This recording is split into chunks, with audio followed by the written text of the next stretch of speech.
Hello and welcome to Liz Handcrafted. Today we're going to do something totally different, especially than I normally would ever do. We're going to make two different styles of leather and bead earrings. I'm going to take you through my process in figuring out just exactly how I did this. I think they're cool. Even my husband approved. I don't know what that means, but he liked them. So anyway, we're going to make three different styles of beaded earrings. All right, let's get to it. So we start off this with creating some cuts of feathers. So I ended up cutting about 3 different types of feathers. I wanted to see what they would look like with the different colors. And I was pleasantly pleased to see how that turned out.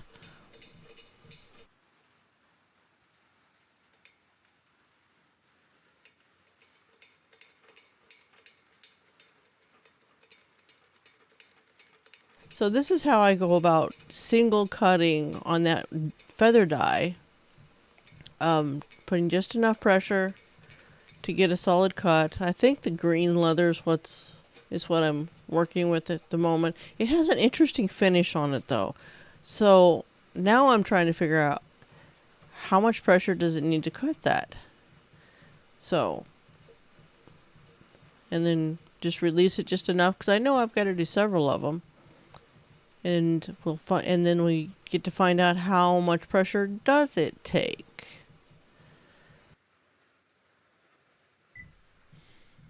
Quick side note here, I'm working on trying to get a better shot for you all to see the things that I'm doing. And of course, any time you're doing different camera angles, it's always hard to change things when you're in different locations. So I'm trying to figure it out as I go along, like with absolutely everything else I show you on this channel. And here we go. The first green feather off the press. It cut pretty decently. And of course, like every earring out there, it needs a partner, right? So we need 2 of those. Cut one more time.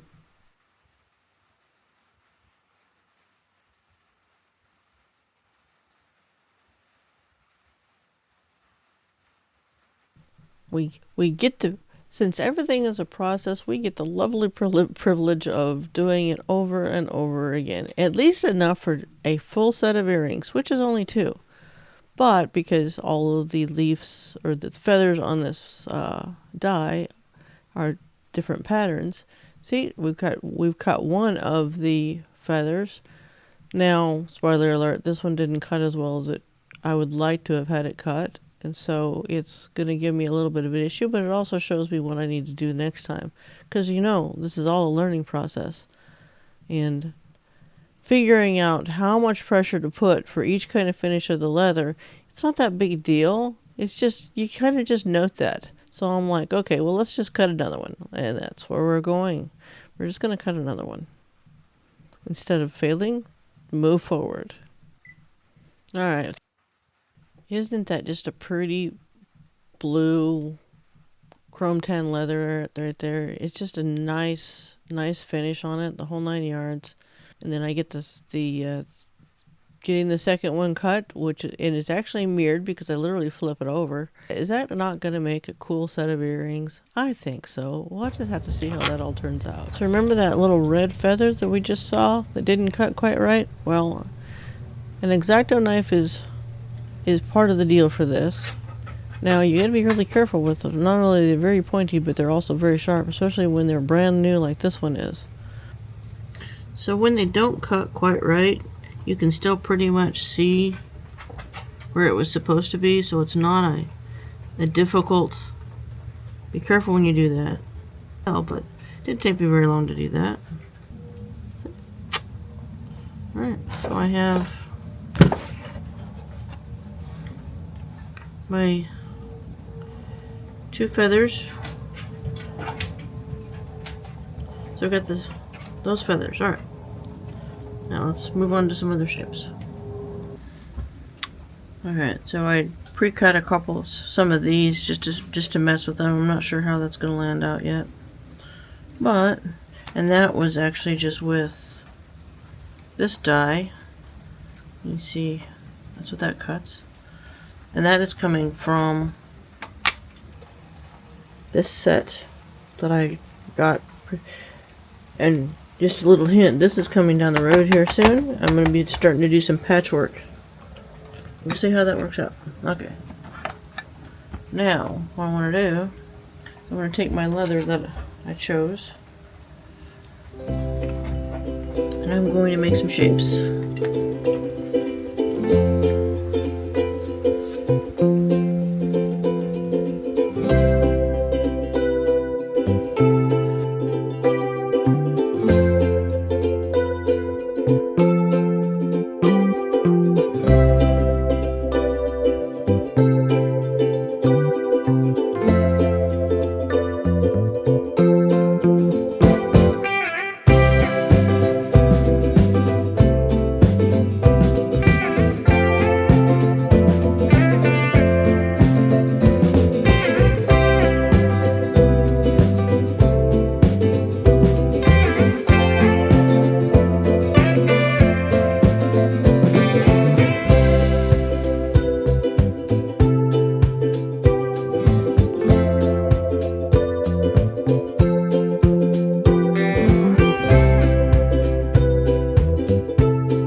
Honestly, it's very cold today.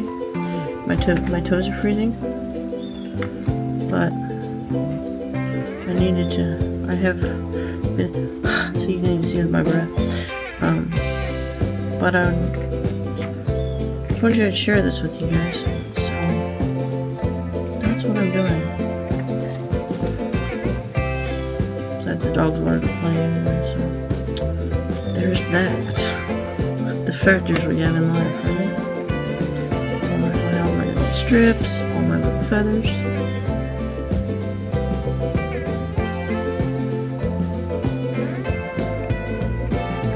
Take this in with me.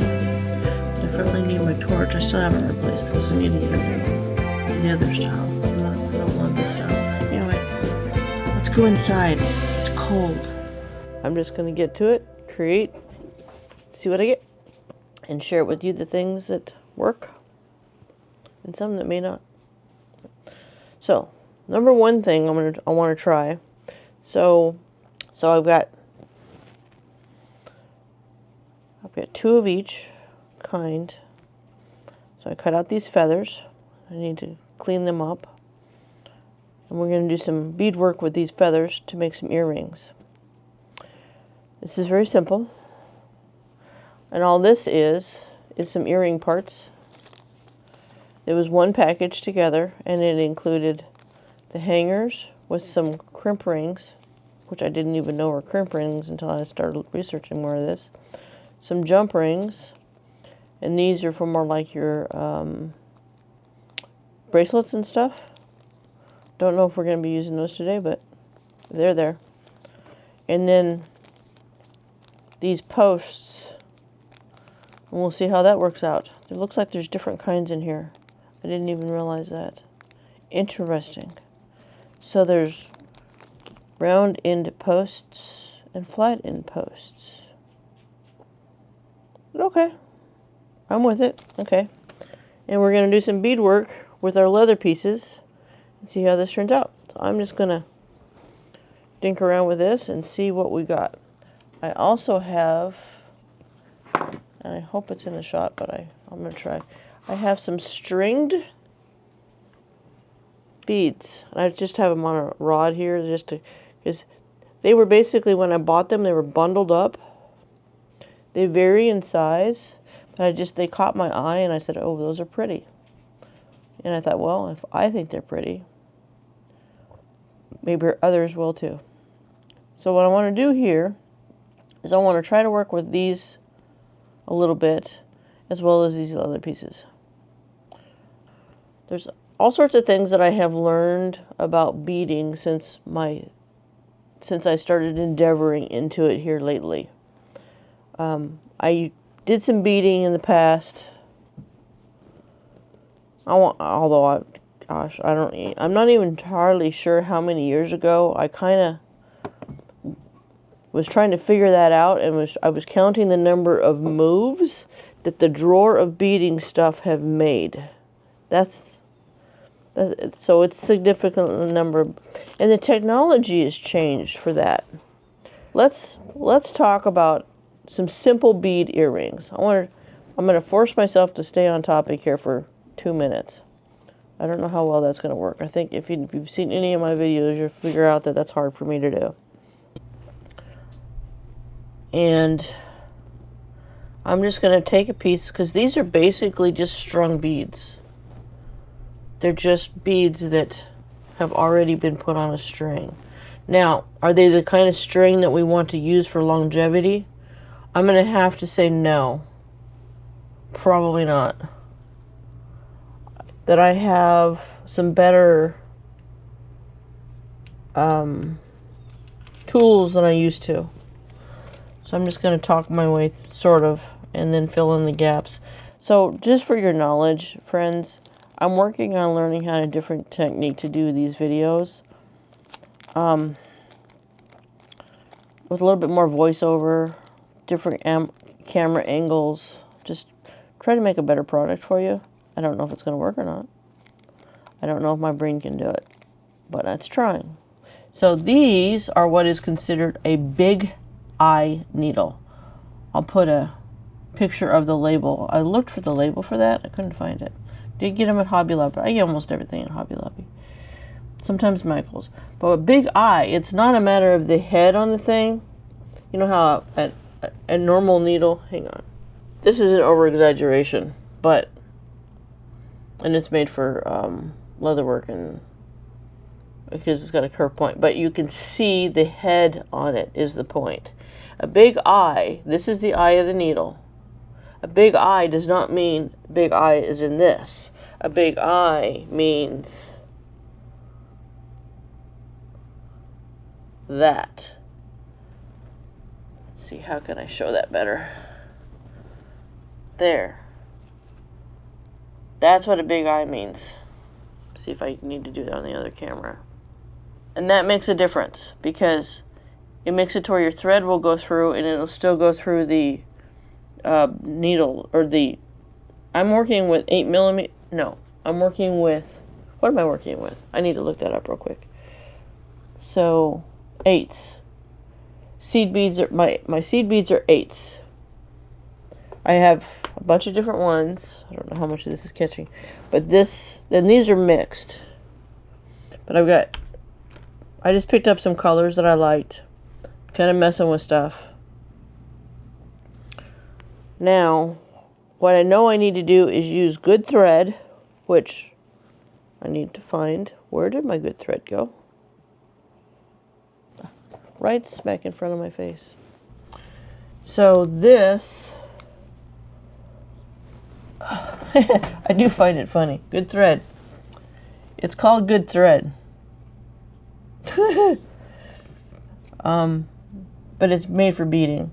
And they do classify it with the different size of beads.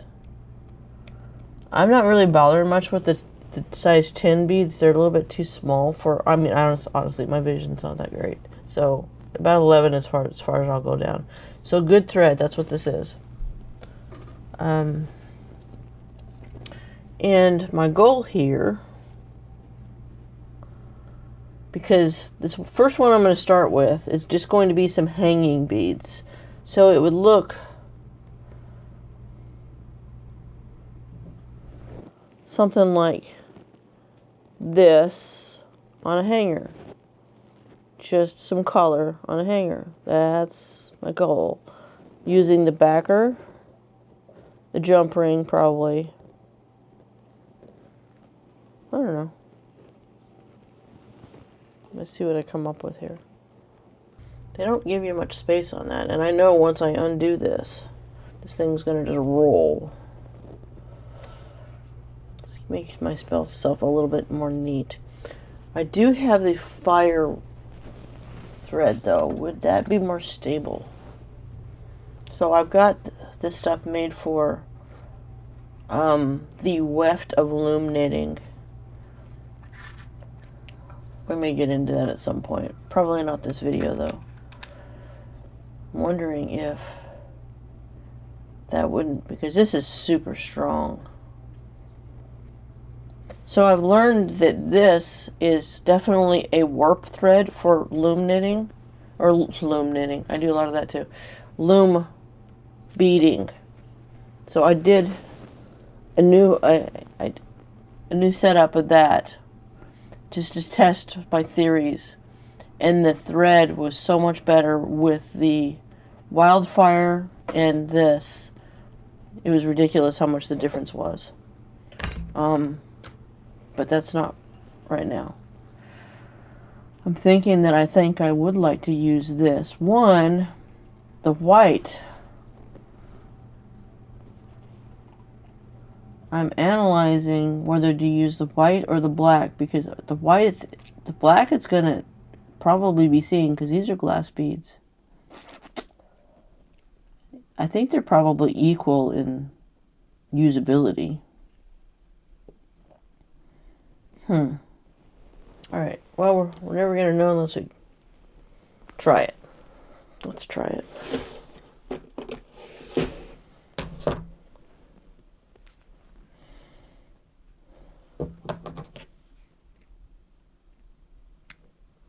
Yeah, that's why you contain your stuff.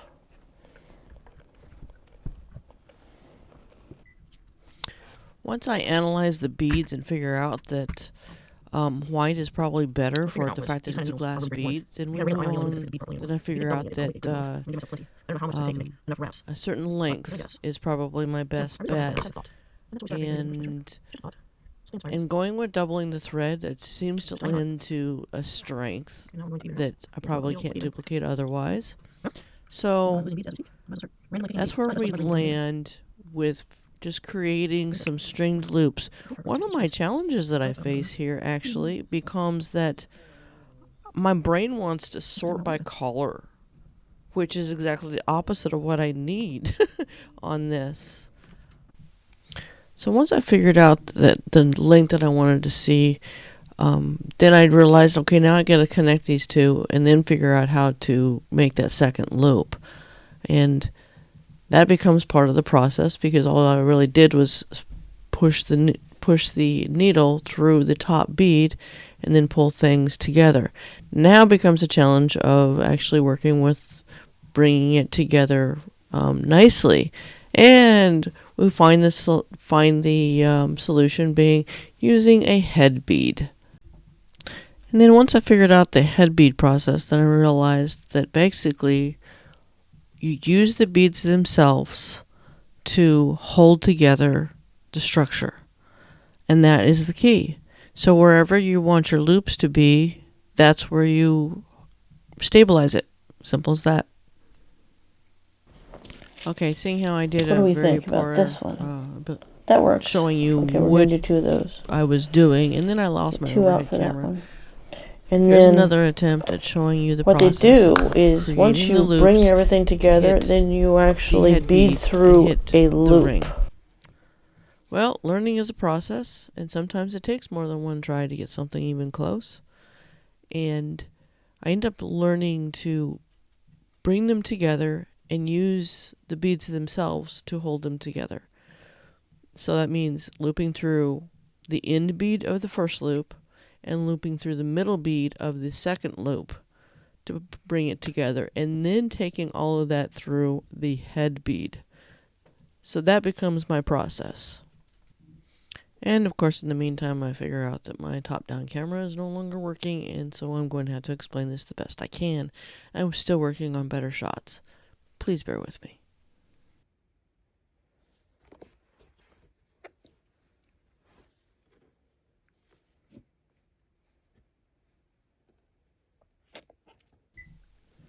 So at this point, I'm just basically adding that head bead and trying to bring that in. You got to put all of those threads through the head bead and actually get it to have the ends come out instead of just having a big bunch of threads in there.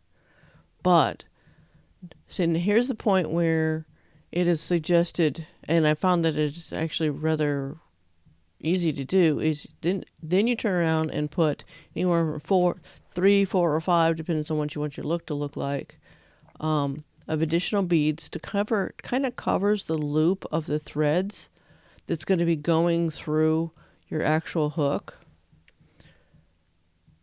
And then I remember that it's a lot easier if I do the 2 and then put on the hook and then do the other 2. Anybody else mess with plastic bags that have oodles of trouble, especially when you turn the camera on? Is it just me? Anyway. So, go ahead and thread on the ear hook. And on this particular earring style, it doesn't matter because everything spins anyway. And add my 2 beads again that I just took off and I have to find. And then pull it all through. Now, this is a little fiddly when your strings are as short as mine, so do better than me and leave yourself a lot more thread. But, in the meantime, we can figure out that we can get those things to pull through.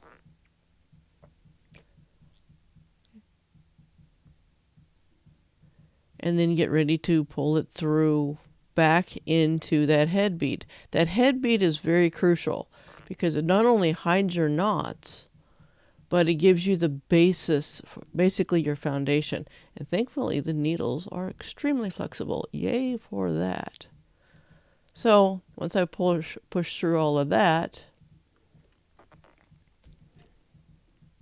slightly fiddly, however, not undoable, right? Okay, so at this point we have all 4 threads coming out underneath the head bead, which is what we want. All right, and that's nice and snug. There's nothing wrong with that. The alignment's not perfect up there, but I'll deal with that in a minute, hopefully. All right, so this is our opportunity to tie it all together. Because remember, we have that head bead that is really the structure, and we can... So now we just tie it in a knot. Just a square knot's fine. It doesn't hurt anything. Just quickly tie it in a knot. And then just pull out our ends and sear them off with this beautiful little searing tool. Now, if you need to just clip these with a little pair of snips or scissors, just be careful to get the right ones. That's really all you gotta do. The searing tool's nice now. If you're gonna do a bunch of it, I would suggest it. And there you have it. You have a double loop simple earring that's just really not much to it. There you go. You notice the second time around was nothing compared to the first because I had to figure it out.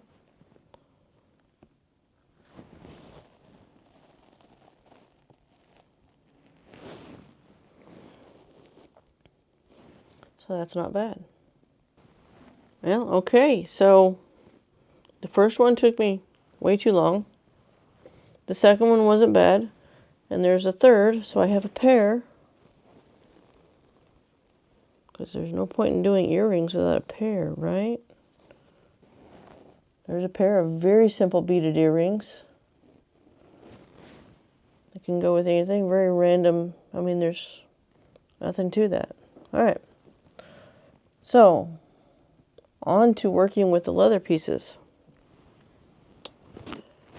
Okay, so we're moving on to some of the leather ones. All right, so here's what I want to do with these. These are the little feathers, the red feathers.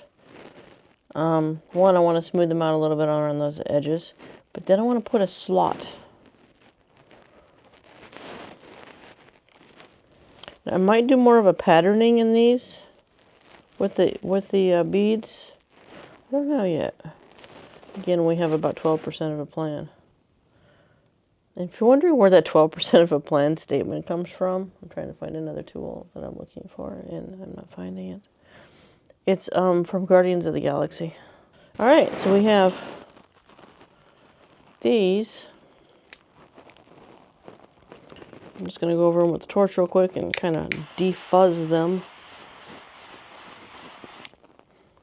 And remember, everyone, I mean, chrome tan is just, it's, what is it, sodium? I'd have to look it up.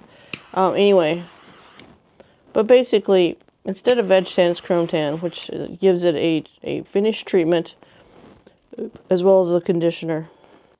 Trying to do the red because I knew it'd show up on camera a little bit better. And we're going to pursue that. Okay, so we've got a little red feather. Now, so what I've discovered is that what I intended on doing with this one, seeing how I keep on referring to a previous one, I'm not going to waste your time with the challenges that I had because it's not really an easy reach. It's doable, just not. Okay, so short of having a top-down camera like I was supposed to have on this, I'm going to show you how this situation works. Basically, you take the first leg of the dangle pieces, which I'm showing you on the left side right now, and you go all the way through them, you loop the end bead, and then you come back into the leg all the way through to the head and go ahead and add on a head bead. All right, and you do the same thing on the right side. Go all the way through it, looping the end, come back into it, into the head bead. Now, that puts your threads on two different sides of the head bead. That is where you go from one side of the head bead, go clear all the way through, loop the end bead, come back all the way through the beads, and go into the opposite side of the head bead. That will create your 3 different danglies, keeping the center in the center with the head bead in place. That basically is how this pattern is created. And of course you can do whatever you want to with your colors, whatever fits your fancy, the color of leather you have and such. But that is how, and hopefully this makes a little bit more sense. I'm sorry I don't have a top-down camera. It just is what it is, and hopefully this helps. Okay, and once you've got your threads out from behind it, what you're going to do is just go through that little hole you saw me punch earlier, right there, and then you can take it back through your jump ring hole, and that way you have it fixed to the leather, and then just you can go right back even through the thread hole. And on both sides of your thread, and that way, and knot it, and you're good. So that's simple. All right, I'm just about done with the second one of the pair. Just throwing on a jump ring. Get out another ear hook.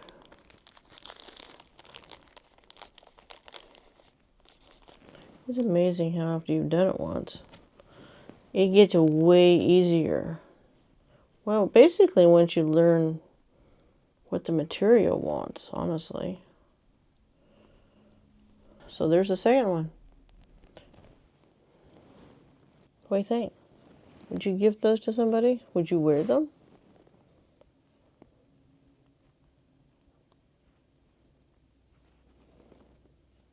I'm going to. In fact, I'm thinking, as I was thinking about these ones, I was thinking very seriously about making this one green. Can you just see this? Okay, do the same slot, but instead of doing turquoise in it, do the red on the green. I just think it would look really cute, and I still may do that. So, anyway, one more style. I'm going to try to do, I'm sure I won't learn it quickly, but I'm going to show you quickly. And we will move on from earrings. I might show you some stuff down the road, but you never know. I'm pretty pleased with how those, I mean, they're different. Guys, I haven't seen these styles. I mean, yes, I'm inspired by other things that are doing, but I'm looking more at their techniques than I am what they're doing. So, I'm honestly, all I'm trying to do is tell you to try it. Beading and leather and doing the chrome tans, it's not expensive. And it's going to be original to you. That's the whole key. All right, so I'm going to try one more style and see what I get here in a few minutes. All right, and last but not least, I just created this one. I actually had something else in mind, and then all of a sudden I got the picture of this one.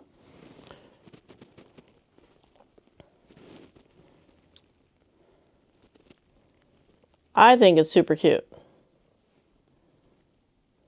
So, just real quick, because this one is an easy, very quick one to do. I'm just going to lay that right there and I'm going to create it real fast because that's how easy it is. So this one has a flathead pin. This one's kind of bent, so we'll straighten that jobby up because it won't matter. Alrighty. And all I did was, so I was messing with these strips, these little red strips. I was trying to open up a window of light on that. It didn't really work the way I wanted it to. But then I got another vision. See, that's the thing, is you can create whatever you want to. Now, when I did this one, the last one, I figured out if I simply just put 4 holes, kind of equally spaced.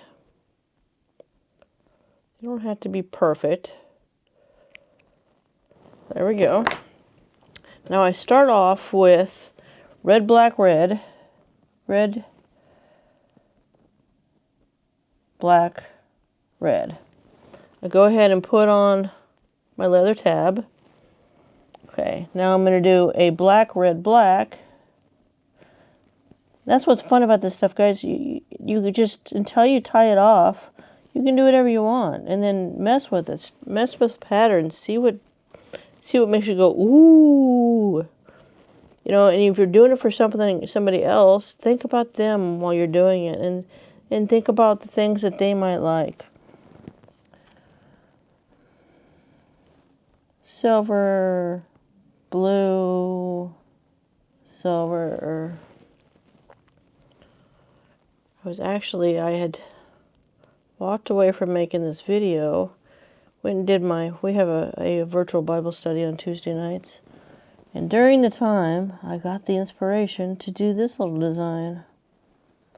And I'm like, how cool is that? And then I came back over here, put it together, and I'm like, oh yeah. Because the other one I had going on was far too busy, far too complicated. Just wasn't tripping my trigger.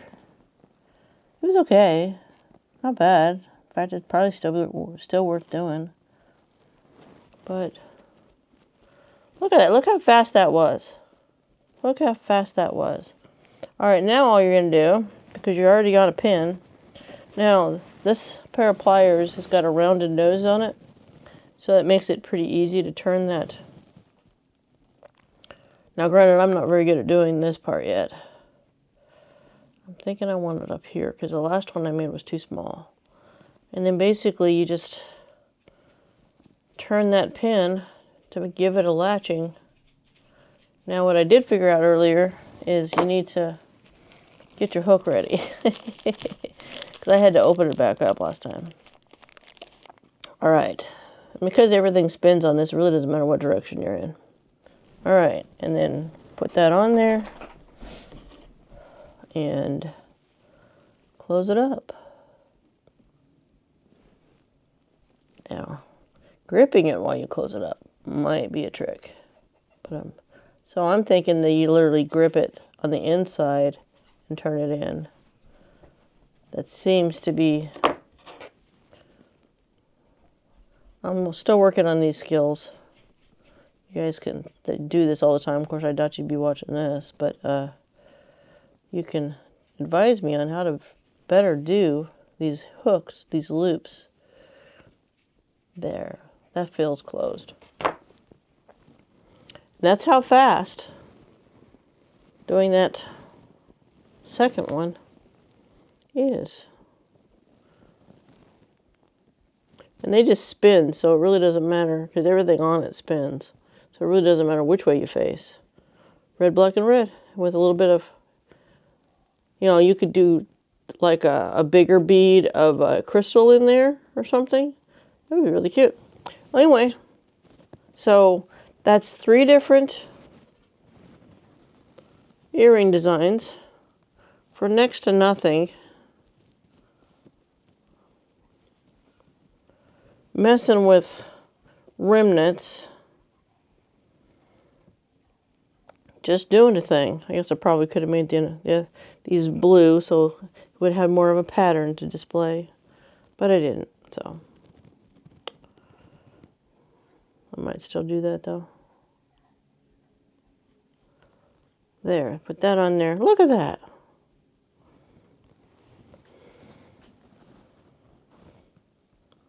Now nobody could say that, I mean, these are cute. There's nothing, if I was to receive these, I would be very, very thankful for someone putting effort into doing them. Because, and we all know, we literally started off with a little bit of leather remnants, some decent beading thread, or as they call it, good thread.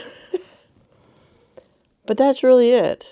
And very little investment other than time and figuring out how to make something work. That's it.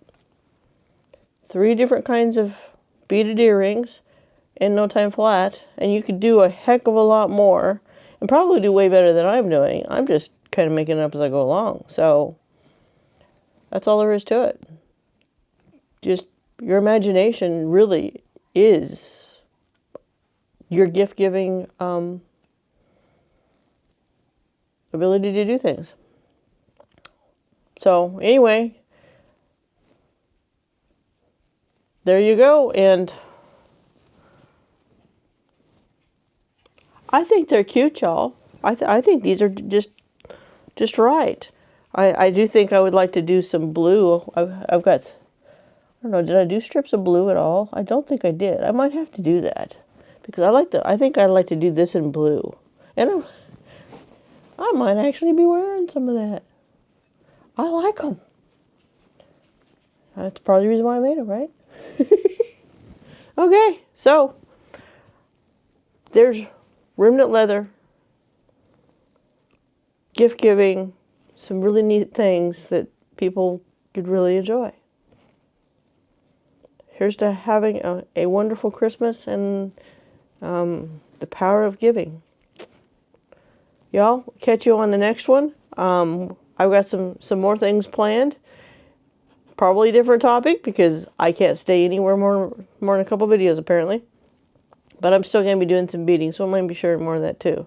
But I'm not sure which one I'm going to next. It's probably going to be circular knitting because I got a project pending on that. Or, oh, yeah, I've also got my jeans pocket that I want to show you how cool that is. So we'll see which one comes up. Anyway, subscribe because that really helps out the channel, especially as new as this is. And, you know, thank you for watching and have an awesome whatever day it is or get into the weekend. Have a whatever time it is. Be blessed. Go create something.